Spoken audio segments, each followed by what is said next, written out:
This channel does not promote any violent, harmful, or illegal activities. All content provided by this channel is meant for an educational purpose only. নানা সময় উত্তপ্ত হয়েছে ভাঙড়। এই নিয়ে একাধিকবার উষ্মা প্রকাশ করেছেন মুখ্যমন্ত্রী মমতা বন্দ্যোপাধ্যায়। ভাঙড় থানাকে কলকাতা পুলিশের আওতায় আনা হয়েছে। তারপরও যে ভাঙড়ের পরিস্থিতি বিশেষ বদলায়নি, সেই ছবি আরও একবার দেখা গেল রবিবার রাতে। জুয়ার থেকে হানা দিতে গিয়ে আক্রান্ত হতে হলো পুলিশকেই।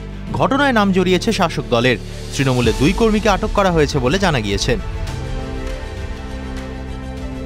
ভাঙড় থানার শাক শহরে মেলা চলছে।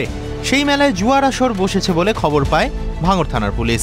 এদিন রাতে মেলায় হানা দেন ভাঙড় থানার পুলিশ আধিকারিকরা। অভিযোগ, জুয়ার থেকে পুলিশ পৌঁছতেই উত্তেজনা ছড়ায়। পুলিশকে ঘিরে বিক্ষোভ শুরু হয়ে যায়। পুলিশ জুয়ার আসর বন্ধ করে কয়েকজনকে আটক করে গাড়িতে তুলতেই হামলা চালানো হয়। অভিযোগ, শাসক দলের কর্মীরা হামলা চালায় পুলিশের ওপর। বাঁশ দিয়ে পেটানো হয়। আক্রান্ত হন কয়েকজন পুলিশ কর্মী। বাইরে ছিলাম, সবে মাত্র ফিরছি। যদি কেউ এই ধরনের কাজ করে, কখনো সেটাকে অ্যাকসেপ্ট করা হবে না, তার বিরুদ্ধে যথাযথ ব্যবস্থা নেওয়া হবে। এখানে ওই ক্যানিং, আমার বিধানসভা একটা মেলা চলে সাকসারে, আমি জানি এই ধরনের কোনো ঘটনা ঘটেছে বলে আমার জানা নেই। এটা ভাঙড় বিধানসভায় নয়, এটা ক্যানিং পূর্ব বিধানসভায়। আমি খবর নিয়ে জানাবো।